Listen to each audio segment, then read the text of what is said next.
So ఈ చరిత్రని మరిచి మనము ఈ చరిత్రని సమాధి చేద్దాం, దీన్ని కుప్ప పెడదాం, మనకు నచ్చినట్టు మనం చేద్దాం అని అనుకుంటే ఎవరి ఇష్టం వాళ్ళదండి. సో ఏ కులం వాళ్ళని అడిగినా కూడా మా కులపైన పేరు ఉంటే బాగుంటుంది, మా చుట్టపైన పేరు ఉంటే బాగుంటుంది అన్నట్టు ఉంటుంది. కానీ ఇక్కడ కులాలు, వర్గాలు, ప్రాంతాలు కాదు. అలాగే ఒకవేళ కనుక ఐఎస్ సదన్ స్టీల్ బ్రిడ్జ్కి నోరుంటే ఏం పేరు పెట్టాలమ్మా అని అంటే ఆ బ్రిడ్జ్ కూడా మాట్లాడుతుంది. నమస్తే, వెల్కమ్ టు అవర్ ఛానల్. నేను మీ ప్రియాంకారావు. హైదరాబాద్లో ఐఎస్ సదన్ అంటే ఐఎస్ హై స్టీల్ బ్రిడ్జ్ అనేది నిర్మించేశారు. దీని పొడవు ఎంత అంటే 3.23 కిలోమీటర్లు. ఐ థింక్ తెలంగాణలోనే అతిపెద్ద పొడవైన బ్రిడ్జ్ ఏదైనా ఉంది అంటే అది ఇదే. మరి ఇది అందుబాటులోకి రావడానికి ఇంకొక 1 మంత్ టైం ఉంది. మరి ఈలోపు దీని గురించి ఎందుకు మాట్లాడుకుంటున్నాము? బడ్జెట్ అంటే 620 కోట్లు పెట్టి కట్టారు. మరి అది కూడా ఇష్యూ కాదు. మరి ఇక్కడ ఇష్యూ ఏంటి అంటే ఆ బ్రిడ్జ్కి ఏం పేరు పెట్టాలి అనేది. రకరకాల మంది రకరకాల పేర్లు చెప్తున్నారు. సో దాని మీద మనం డిస్కస్ చేద్దాం. మనతో పాటు ఎల్పిడిఓ ఫౌండర్ అండ్ చైర్మన్ సంగం భరత్ గారు ఉన్నారు. ఆయన అడుగుదాం. నమస్కారం సార్. నమస్తే అండి. సార్, అంటే ఏదైతే ఐఎస్ హై స్టీల్ బ్రిడ్జ్ ఉందో దీనికి సంబంధించి రకరకాల పేర్లు వినబడుతున్నాయి. ఆ బ్రిడ్జ్కి ఏం పేరు పెట్టాలి అనే దాంట్లో కన్ఫ్యూజన్ ఉంది. సో మిమ్మల్ని అడిగితే మీరు ఏ పేరు సజెస్ట్ చేస్తారు? రైట్ అండి. ఇప్పుడు ఫర్ ఎగ్జాంపుల్ అండి, మీరు మోడీ గారిని ఇదే క్వశ్చన్ అడిగారు అనుకోండి, మీరు మీ మదర్ నేమ్ ఏంటిదని అంటే హీరాబిన్ మోడీ అని చెప్తారు మోడీ గారు. అదే ప్రియాంక గాంధీ గారిని మీ నాన్నమ్మ గారి పేరేంటి అమ్మా అని అంటే ఇందిరాగాంధీ అని చెప్తారు. అదే మన రాష్ట్రానికి వచ్చేసరికి కవిత గారిని అమ్మ మీ నాన్నగారి పేరేంది అంటే కల్వకుంట్ల చంద్రశేఖరరావు గారు అని చెప్తారు. అదే మాదిరిగా నైమిషా రెడ్డి గారిని అమ్మ మీ తండ్రి పేరు ఏం పేరు అంటే చీఫ్ మినిస్టర్ రేవంత్ రెడ్డి గారు అని చెప్తారు. అలాగే ఒకవేళ కనుక ఐఎస్ సదన్ స్టీల్ బ్రిడ్జ్కి నోరుంటే ఏం పేరు పెట్టాలమ్మా అని అంటే ఆ బ్రిడ్జ్ కూడా మాట్లాడుతుంది సంగం లక్ష్మీబాయి గారి పేరు పెట్టాలనేసి. ఎందుకు ఈ విషయం నేను చెప్తున్నానంటే అండి, ఐఎస్ సదన్ అనే సదనం ఏర్పడడానికి ప్రధానమైనటువంటి కారణం సంగం లక్ష్మీబాయి గారు. రాజా రామ్మోహన్ రాయ్ గారి ఆశయాలను ముందుకు తీసుకెళ్తున్నటువంటి వ్యక్తి సంగం లక్ష్మీబాయి గారు అప్పటి రోజులలో. ఎందుకంటే ఆ సదనం అనేది ఏర్పడడానికి ప్రధానమైనటువంటి కారణం ఏంటంటే స్త్రీలు, మహిళలు వాళ్ళ యొక్క జీవన విధానంలో మార్పులు చెందినప్పుడు, అనాథలుగా మారినప్పుడు అదొక నిలయంగా, వాళ్ళకి అదొక ఆలయంగా ఏర్పడినటువంటి సంస్థ ఆ సదనం.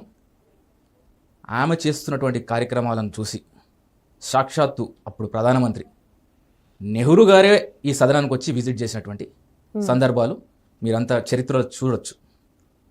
ఈమె చేస్తున్నటువంటి కార్యక్రమాలను చూసి నెహ్రూ గారు సహాయపడడం, అప్పట్లో ఆ సదనానికి ఇందిరా సేవా సదన్ అంటే నెహ్రూ గారి కుమార్తె పేరు ఇందిరా సేవా సదన్ అని పెట్టడం, ఇలా చెప్పుకుంటూ పోతే ఒకటి కాదు రెండు కాదు తాను తీసుకొచ్చినటువంటి సంస్కరణలు. తాను ఇప్పటి వరకు అందరి పేర్లు పెట్టింది, కానీ ఇప్పుడు అక్కడ నిర్మించబోయేటటువంటి మీరే ఇందాక అన్నారు 630 కోట్ల, ఇవాళ 10 కోట్ల చిన్న చిన్న పార్కులు కడితేనే పేర్లు పెట్టుకుంటారు. అలాంటి జాతీయ ప్రాజెక్ట్ అని చెప్పొచ్చు. ఈరోజు చూస్తున్నారు హైటెక్ సిటీలో ఒక మెట్రో స్టేషన్ ఓపెనింగ్ ఉంది. సో మెట్రో స్టేషన్ ఓపెనింగ్ 26 కోట్లతో నిర్మించబడింది. దానికి ప్రధానమంత్రి గారు అక్కడ వర్చువల్గా ఇనాగ్రేట్ చేస్తున్నారు.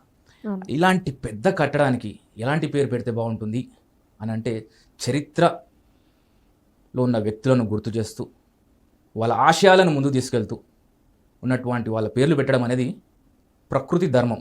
ప్రకృతికి విరుద్ధంగా ఏ కార్యక్రమాలు కూడా చేయొద్దు అనేసి ఒక సామాన్యుడు వ్యక్తిగా నేను చెప్తున్నటువంటి విషయం. సో ఇవాళ చూడండి, మీరు మహిళా కాలేజీలు రావాలంటే అంటే ఎవరి హయాంలో ఏర్పడ్డాయి అనేసి మీరు ఒకసారి చరిత్ర చూస్తే సంగం లక్ష్మీబాయి గారు వాళ్ళ జైళ్ళల్లో మహిళా జైలు రావడానికి కారణం ఎవరు అని అంటే టక్కున చెప్తారు సంగం లక్ష్మీబాయి గారు అనేసి. ఎందుకంటే అప్పుడు సైమన్ కమిషన్ వ్యతిరేకంగా పోరాడినప్పుడు ఆమె సంవత్సరం కాలం జైల్లో ఉండాల్సి వచ్చేటువంటి పరిస్థితి.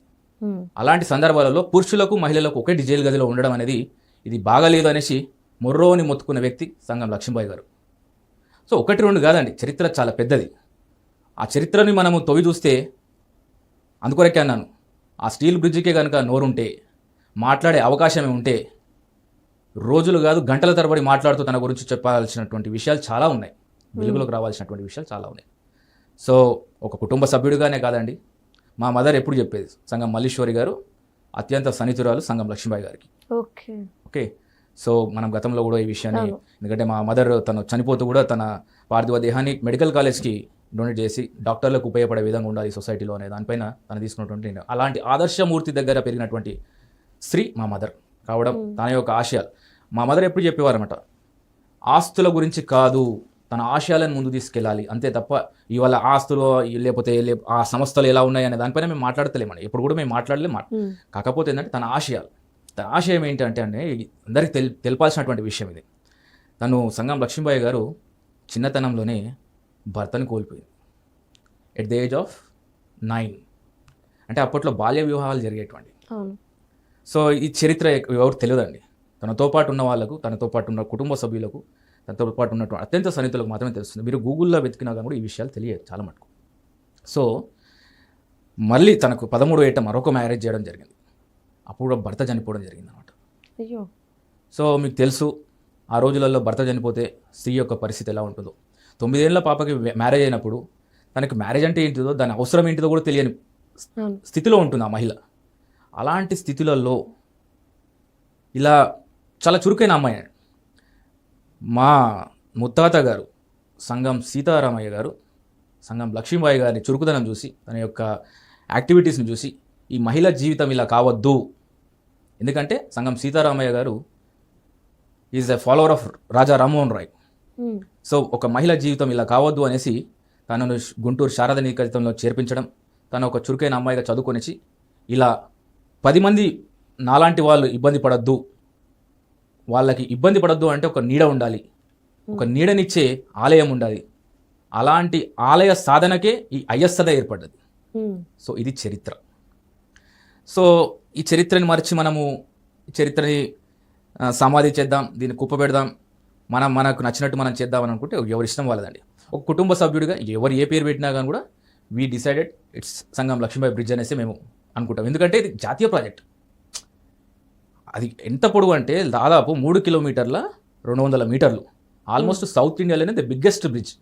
SRDP strategic road development programme కింద 44 బ్రిడ్జ్లలో 2020లో ప్రారంభమైనటువంటి బ్రిడ్జ్లు. అంటే ఇప్పుడు మన విఎస్టీ నాయన నరసింహారెడ్డి గారి పేరు పైనటువంటి బ్రిడ్జ్ అండ్ ఈ సంగం ఇప్పుడు ఈ ఐఎస్ఎదన్ బ్రిడ్జ్ ఇవన్నీ కూడా ఒకటేసారి ప్రారంభమయ్యాయి. కానీ అది ఇమీడియట్గా జరిగింది. ఎందుకంటే అక్కడ భూసేకరణ లేకపోవడం వల్ల మన యొక్క విఎస్టీ బ్రిడ్జ్ అనేది ఇమీడియట్గా జరిగింది. దానికి నామకరణం నాయన నరసింహారెడ్డి గారి పేరు పెట్టడం జరిగింది.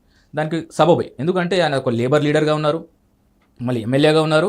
అత్యధికంగా చెప్పుకోదగ్గ విషయం ఏంటంటే రాష్ట్రం ఏర్పడ్డ తర్వాత తొలి హోమ్ మినిస్టర్ ఎవరు, నాయన నరసింహారెడ్డి గారు. సో ఈ విషయాన్ని మనము ఇప్పుడు ఇక్కడ పేరు విషయంలోకి వచ్చేసరికి ఒకవేళ గనక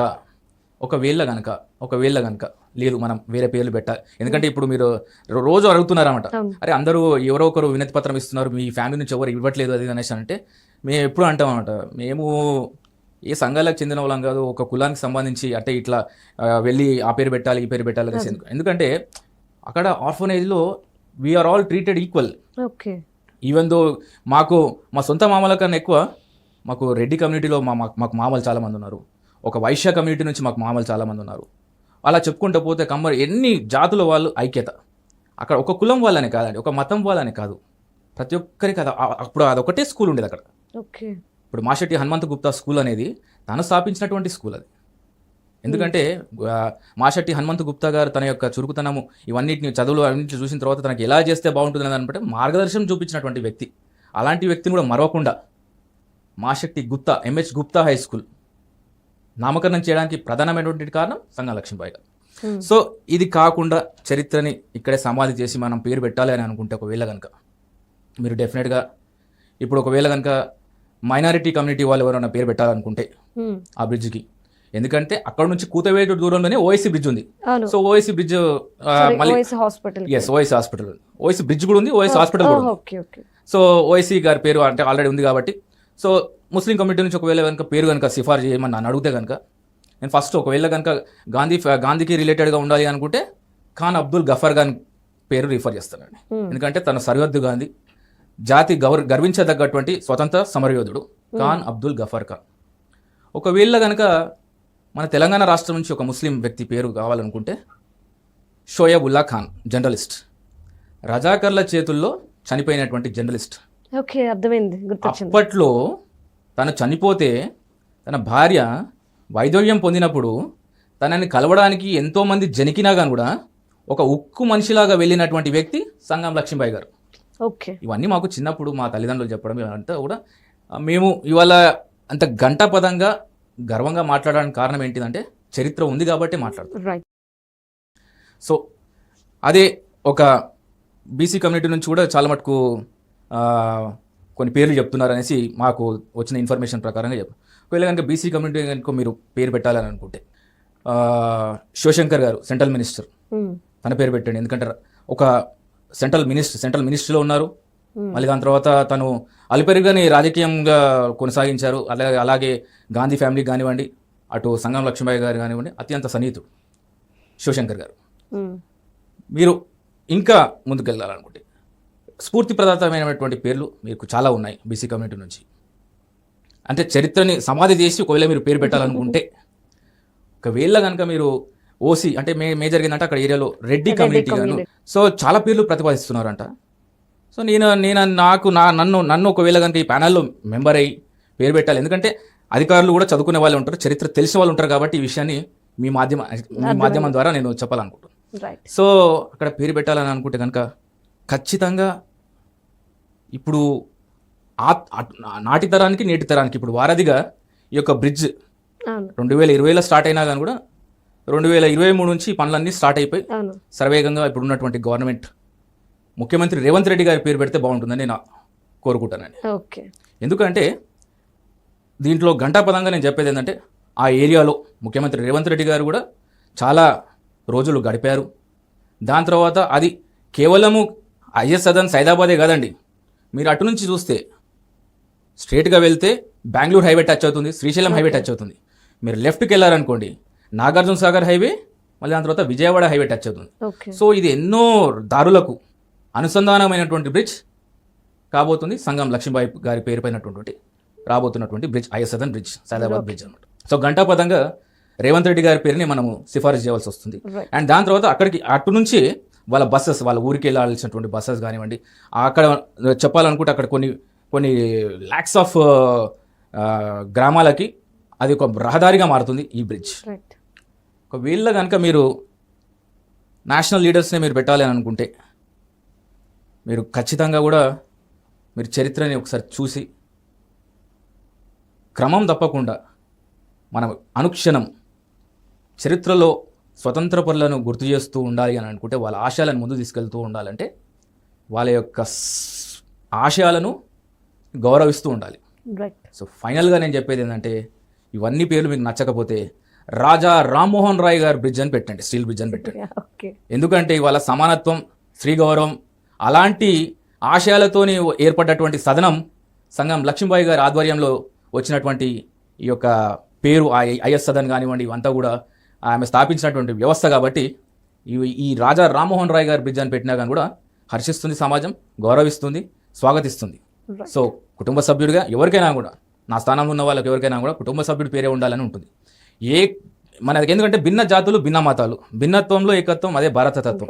సో ఏ కులం వాళ్ళని అడిగినా కూడా మా కులపైన పేరు ఉంటే బాగుంటుంది, మా చుట్టపైన పేరు ఉంటే బాగుంటుంది అన్నట్టు ఉంటుంది. కానీ ఇక్కడ కులాలు, వర్గాలు, ప్రాంతాలు కాదండి. ఆశయం గొప్పది, ఆశయ సాధనకు ఏం చేశారనేది గొప్పది, ఆ మనిషిని గుర్తుపెట్టుకోవాలా, రానున్న తరాలకు పరిచయం చేయాలా అనేది గొప్పది.